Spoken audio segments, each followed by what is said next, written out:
Shalom saudaraku, berjumpa kembali bersama dengan saya, Pendeta Jakob Setio, dalam program Sapa Jemaat di Rumah. Mari kita masuk dalam hadirat Tuhan, kita berdoa, mohon penyertaan dan berkat Allah dicurahkan atas kita. Bapa, kami menyerahkan waktu renungan firman Tuhan kali ini ke dalam tangan kasih-Mu.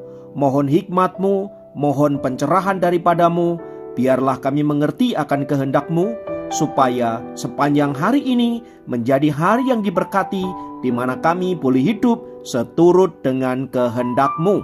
Berfirmanlah Tuhan, kami siap diberkati. Di dalam nama Yesus kami berdoa dan bersyukur kepadamu. Haleluya, amin.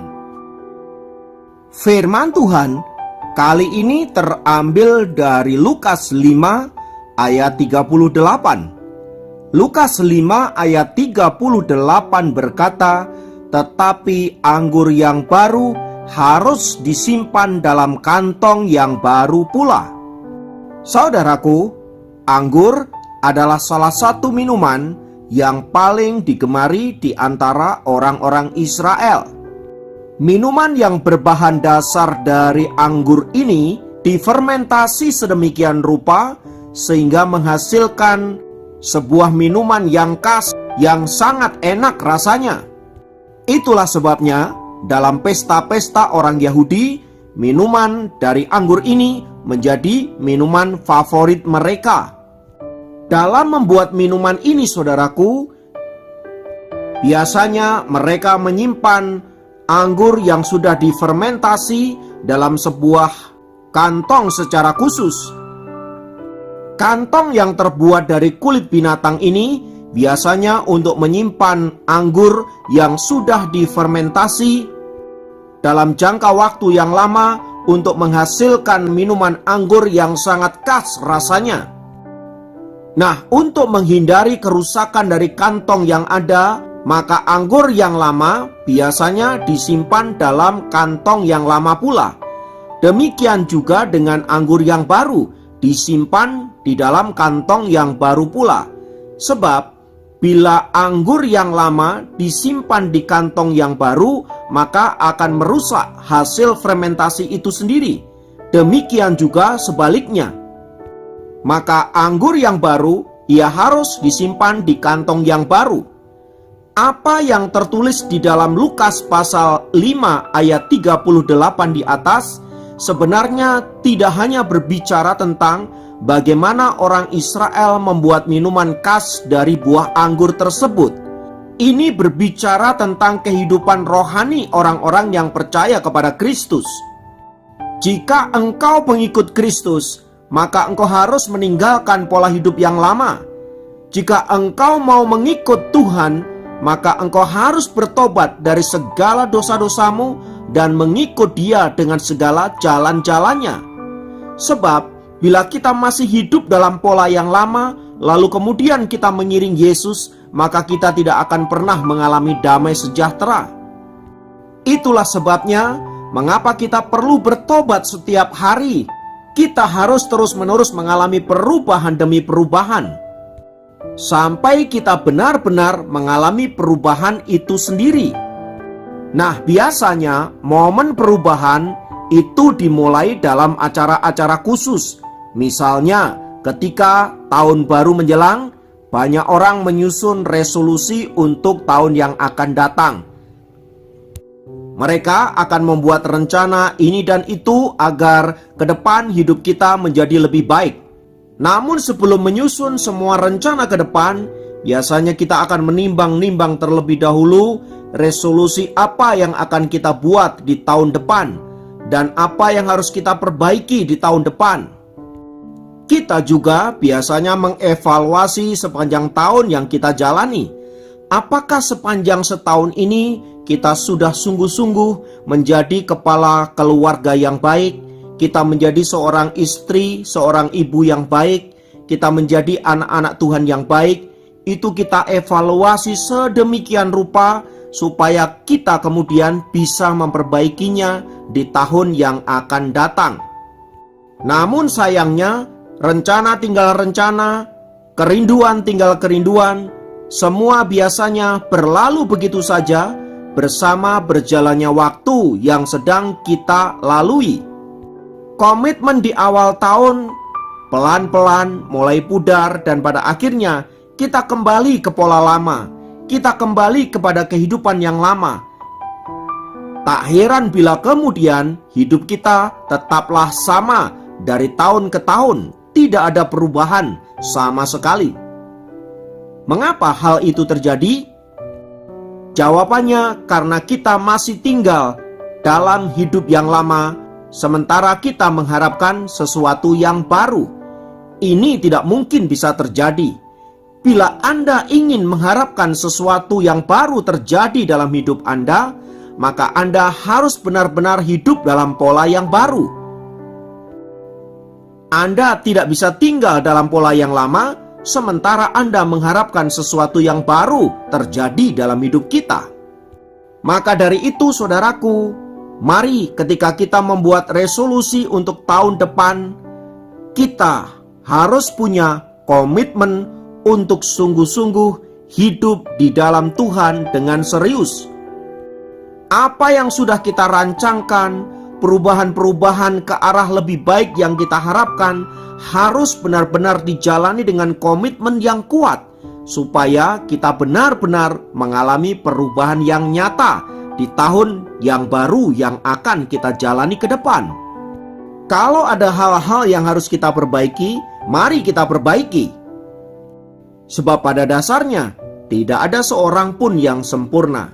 Kita harus terus-menerus memperbaiki hidup kita dari waktu ke waktu, sampai pada akhirnya kesempurnaan akan menjadi bagian kita, yaitu ketika kita bertemu dengan Juru Selamat kita, Tuhan kita Yesus Kristus. Intinya, saudaraku, mari kita terus mengalami perubahan di dalam Tuhan, perubahan ke arah yang lebih baik, perubahan ke arah yang lebih benar, perubahan ke arah yang lebih mulia, dan pada intinya supaya olehnya kita dapat mempermuliakan Tuhan. Tinggalkan semua hal yang merugikan kita. Tinggalkan semua hal yang tidak membuat kita menjadi lebih baik. Sebab mempertahankan semua itu hanyalah sebuah kerugian.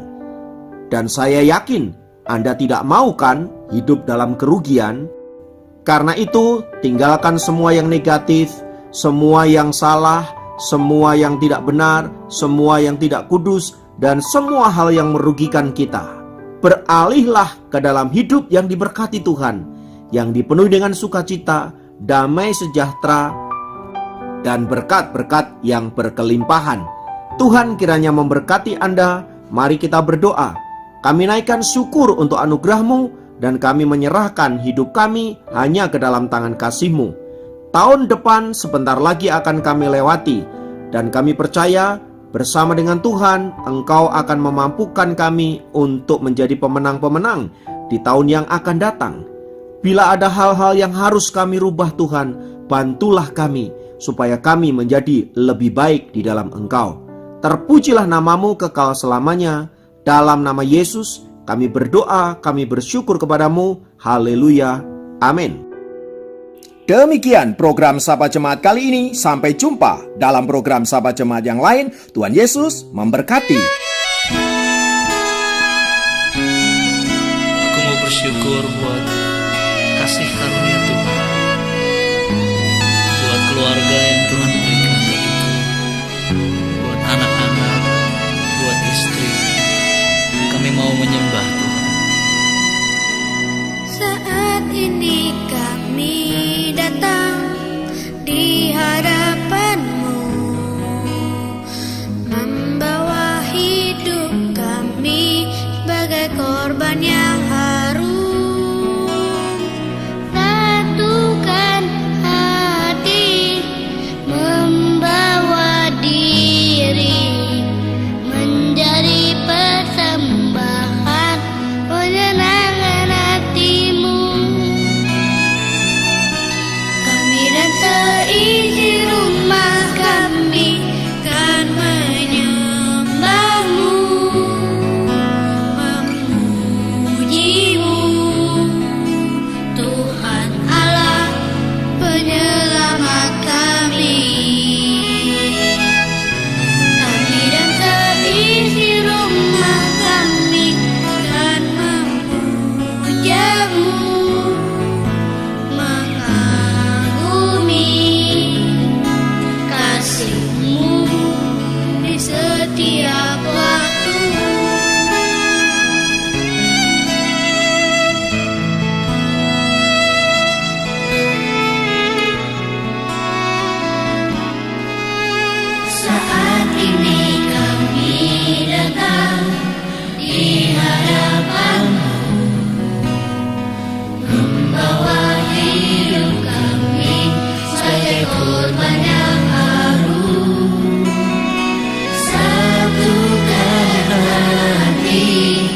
membawa diri menjadi persembahan menyenangkan hatimu. Kami dan seisi rumah kami kan menyembahmu, memujimu, Tuhan Allah penyelamat kami. Kami dan seisi rumah kami kan memujamu, mengagumi kasih-Mu di setiap waktu.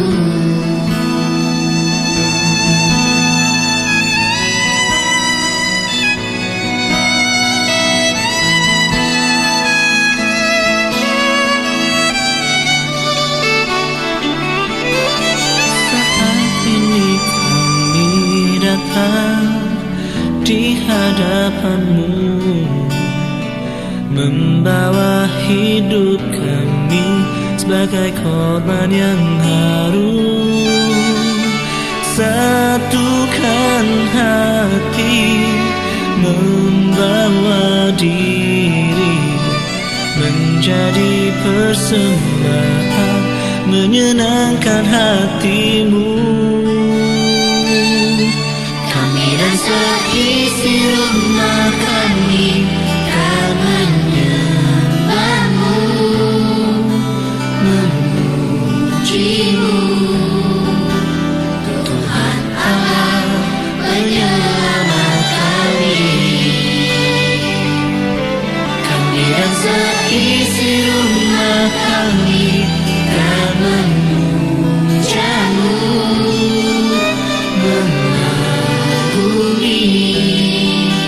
kasih-Mu di setiap waktu. Kami dan seisi rumah kami kan menyembah-Mu, memuji-Mu, Tuhan Allah penyelamat kami. Kami dan seisi rumah kami kan memuja-Mu, mengagumi kasih-Mu di setiap waktu. Kasih-Mu di setiap waktu. Oh, kasih-Mu di setiap waktu.